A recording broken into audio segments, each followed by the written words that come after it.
बिस्मिल्लाहिर्रहमानिर्रहीम। आज का जो टॉपिक है वो है अबू अल-कासिम खलीफ इब्न अल-अब्बास अल-ज़हरवी, जिनको शॉर्ट में अल-ज़हरवी भी कहा जाता है। इन्हें फादर ऑफ सर्जिकल टूल्स कहा जाता है। हम पढ़ रहे थे series contribution of Muslims in the field of science, जो इस्लामिक गोल्डन एज है 8th century to 13th century.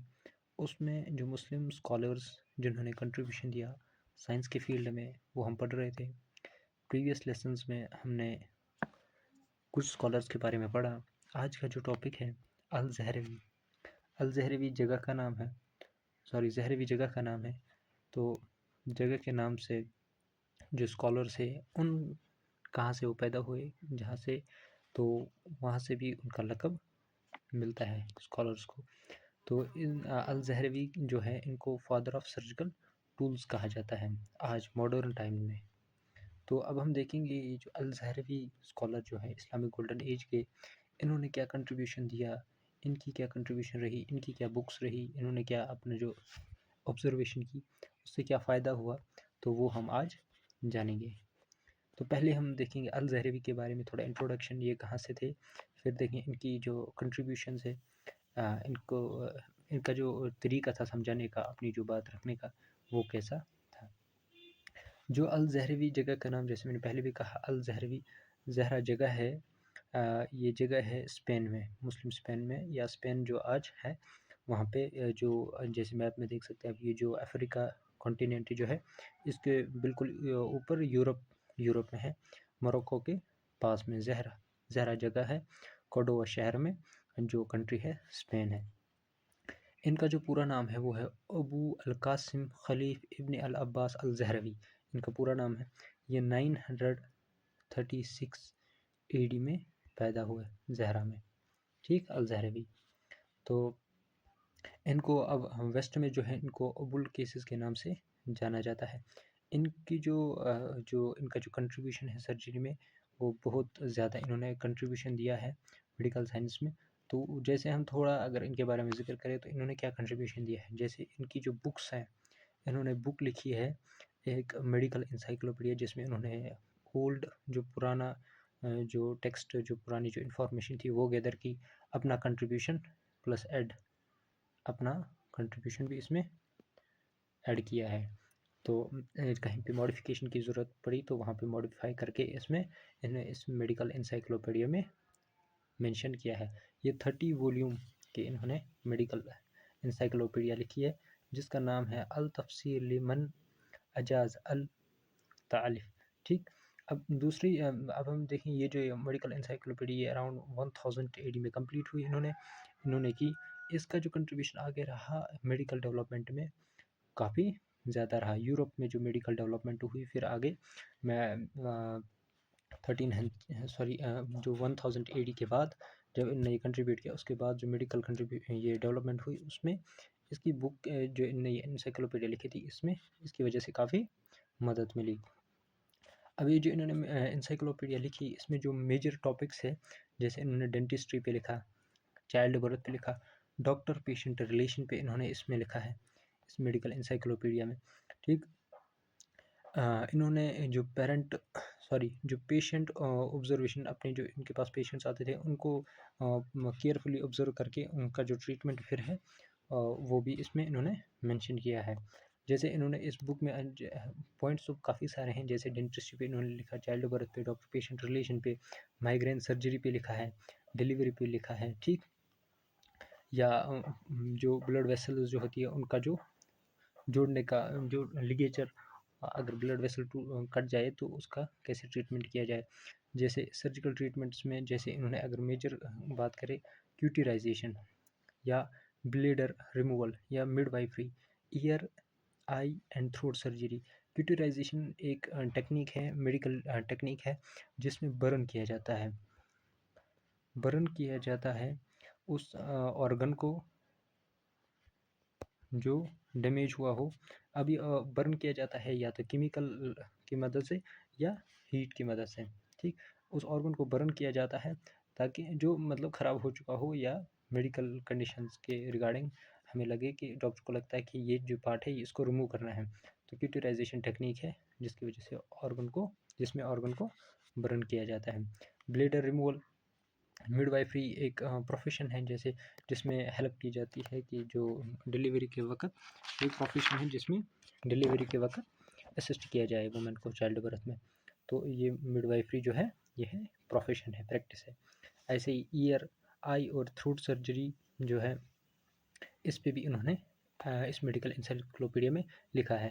जैसे इन्होंने मेडिकल टूल्स, ये जो है मेडिकल टूल्स इन्होंने खुद डेवलप किए हैं, ये सारे मेडिकल टूल्स। अब और अगर देखें जो इन्होंने जो ये जो सर्जिकल इंस्ट्रूमेंट्स जो इन्होंने खुद बनाए हैं ईयर एग्जामिनेशन के लिए, ठीक, यूरेथ्रा इंस्पेक्शन के लिए या थ्रोट ऑपरेशन के लिए इन्होंने खुद अपने जो है इन्वेंट किए हैं डिवाइसेस, इन्वेंटेड, ठीक, इन्होंने डिवाइसेस की हैं। अब आगे अगर देखें इन्होंने जो ये टेक्निक बताई क्यूटराइजेशन की जिसमें ऑर्गन को बर्न किया जाता है, तो ये इन्होंने खुद जो है 50+ पेशेंट्स पे ये अप्लाई किया, खुद ये इसका ये एक्सपेरिमेंट किया, इसका रिज़ल्ट देखा। तो जब खुद इसका रिज़ल्ट देखा तो आगे देखते हैं इन्होंने डबल टिप हुक्स इन्होंने इन्वेंट की, ठीक, या आयरन ट्यूब्स इन्होंने वाटर ट्रीटमेंट के लिए इन्वेंट की। अब इन्होंने जो है फर्स्ट टाइम जो है इन्होंने डिस्क्राइब किया एक्टोपिक प्रेगनेंसी। एक्टोपिक प्रेगनेंसी होता है जो जब वैसे तो फर्टिलाइज्ड एग जो होता है वो तो इम्प्लांट होता है यूट्रस में, लेकिन अगर कंडीशन ऐसी हो कि जो फर्टिलाइज्ड एग है वो यूट्रस में इम्प्लांट ना हो के कहीं और आउटसाइड द यूट्रस इम्प्लांट हो, जैसे आउटसाइड द यूट्रस इम्प्लांट हो, जैसे यूट्रस में इम्प्लांट तो यहाँ होना चाहिए फर्टिलाइज्ड एग, ठीक, लेकिन यहाँ ना होके फैलोपियन ट्यूब में अगर ये जो ये सॉरी फर्टिलाइज्ड एग जो है, हाँ फर्टिलाइज्ड एग जो है वो अगर वहीं पे इम्प्लांट हुआ तो इस कंडीशन को कहते हैं एक्टोपिक प्रेगनेंसी। ये पहले साइंटिस्ट थे जिन्होंने ये क्या इसके बारे में कहा, ठीक, आउटसाइड द यूट्रस भी ये जो है फर्टिलाइज्ड एग इम्प्लांट हो सकता है। तो इन्होंने कैट गट का इस्तेमाल करके, ये एक ऑर्गेनिक मटेरियल होता है, इसका इस्तेमाल करके इन्होंने मटेरियल इक्विपमेंट्स कुछ रेडी किए सर्जिकल ट्रीटमेंट के लिए। इन्होंने अराउंड 200 सर्जिकल इंस्ट्रूमेंट्स इन्होंने खुद बनाए, ठीक, खुद बनाए। अब कुछ ट्रीटमेंट कुछ इंस्ट्रूमेंट्स अभी भी यूज़ हो रहे हैं जैसे कैट गट के मटेरियल वो अभी भी यूज़ होते हैं, लेकिन कुछ तो एक्सपायर हो गए, उनके जगह हमें दूसरे अल्टरनेटिव्स मिले। लेकिन ये है कि इन्होंने जो अपने टाइम पे कंट्रीब्यूट किया अराउंड 200 ये सर्जिकल इंस्ट्रूमेंट्स इंट्रोड्यूस किए। अब इनकी जो बुक है 28th वॉल्यूम, जैसे इन जो मेडिकल इंसाइक्लोपीडिया लिखी थी 30 वॉल्यूम की, अब उसमें जो 28th वॉल्यूम पे जो बुक है लिबर सर्विटोरस, ये जो बुक है इसमें इन्होंने बताया कि जो सिंपल और कॉम्प्लेक्स ड्रग्स है उनको कैसे प्रिपेयर किया जाए, उनकी रेसिपीज़ इन्होंने उसमें मेंशंस किए हैं, ठीक।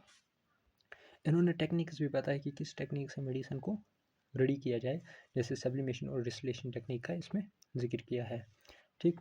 और आगे बात करें, इन्होंने सर्जरी और इंस्ट्रूमेंट्स पे ज़्यादा ध्यान दे के उसके गाइड एक रेडी किया है कि कौन सी सर्जरी कैसे की जाए, उसका प्रोसीजर कैसे रहेगा और इंस्ट्रूमेंट कौन से यूज़ होंगे किस सर्जरी में, ठीक। उन्होंने ये इस बात पे ज़्यादा ध्यान दिया कि एक्सपीरियंस और थॉरो रीडिंग जो है पुरानी टेक्स्ट जो है उनका करना ज़रूरी है ताकि एक अच्छी कामयाब सर्जरी हो सके। तो इनका जो अप्रोच है अपनी बात को कहने का, ये एक थोड़ा अथॉरिटेटिव अप्रोच है, क्योंकि ये जानते थे कि कंडीशन क्रिटिकल है, एक सर्जरी करना, एक लाइफ के साथ हमें डील करना है, तो ये इनका जो अप्रोच है इस बारे में काफ़ी सख्त है। तो अथॉरिटी इंस्ट्रक्टर ये कहते हैं कि ज़बरदस्त केयर करने की ज़रूरत है, एक स्किल लेवल होनी चाहिए ताकि जो ये प्रोसीजर्स हैं इनको एग्जीक्यूट अच्छे से किया जाए। इन्होंने जैसे क्यूटराइजेशन टेक्निक, पहले ये कंसिडर किया जाता था कि क्यूटराइजेशन जो टेक्निक है जिसमें ऑर्गन को बर्न किया जाता है, वो ये समझते थे ये तो खाली हम सीजनल बेसिस पे कर सकते हैं, जैसे स्प्रिंग में कर सकते हैं, ये वाला जो ऑपरेशन ये खाली स्प्रिंग में कर सकते हैं क्यूटराइजेशन, या इस ऑपरेशन में खाली गोल्ड का इस्तेमाल कर सकते हैं। लेकिन उन्होंने ये जो ट्रेडिशनल व्यू था इसको चेंज करके ये कहा कि गोल्ड की जगह हम आयरन को भी इस्तेमाल कर सकते हैं सर्जरी में, और हम किसी भी ये सीज़न में इस ऑपरेशन को कर सकते हैं, क्यूटराइजेशन ऑपरेशन को कर सकते हैं पेशेंट्स पे। तो ये इनका जैसे हमने थोड़ा बहुत इनके बारे में पढ़ा, इनकी जो कंट्रीब्यूशन है, जैसे क्यूटराइजेशन टेक्निक, इन्होंने क्यूटराइजेशन पे काम किया, इन्होंने वेरियस इक्विपमेंट्स बनाए, मेडिकल इक्विपमेंट्स, इन्होंने मेडिसिन को प्रिपेयर करने के लिए अपनी 28th बुक जो है, वॉल्यूम जो है, हाँ, जो इनके जो मेडिकल इंसाइक्लोपीडिया उसमें जो 28th वॉल्यूम पे जो बुक है वो इन्होंने इसी पे ये डेडिकेट की कि मेडिसिन को कैसे प्रिपेयर किया जाए। इसमें टेक्निक्स भी बताई किस टेक्निक से मेडिसिन को तैयार किया जाए। इन्होंने प्रेगनेंसी पे भी बताया कि इक्टोपिक प्रेगनेंसी, उस पर इन्होंने सबसे पहले बताया कि प्रेगनेंसी ये कंडीशन जो है, इसमें ये जो फर्टिलाइज्ड एग वो आउटसाइड द यूटरस भी इम्प्लांट हो सकता है। इन्होंने टेक्निक्स जो इन्होंने इन्वेंशंस की है, जो इंस्ट्रूमेंट्स इन्होंने काफ़ी सारे बनाए। ठीक, इनके जो इन्होंने जो ये मेडिकल इंसाइक्लोपीडिया लिखा है, इसमें cauterization, bladder removal, stone removal, midwifery, eye ear throat surgery पे इन्होंने लिखा है। तो ये हमने थोड़ा बहुत इनके बारे में पढ़ा। तो इनके बारे में, अल-ज़हरवी के बारे में इतना ही। नेक्स्ट जो हम पढ़ेंगे इब्न नफीस या इब्न सीना स्कॉलर, उनके बारे में पढ़ेंगे इंशाल्लाह। उनके बारे में भी हम सेपरेट वीडियोस रेडी करके आप तक पहुंचाएंगे। अगर आपको ये वीडियो अच्छा लगे तो अपने कमेंट्स प्लीज़ प्रोवाइड करें और सब्सक्राइब करना ना भूलें। बाकी वस्सलाम।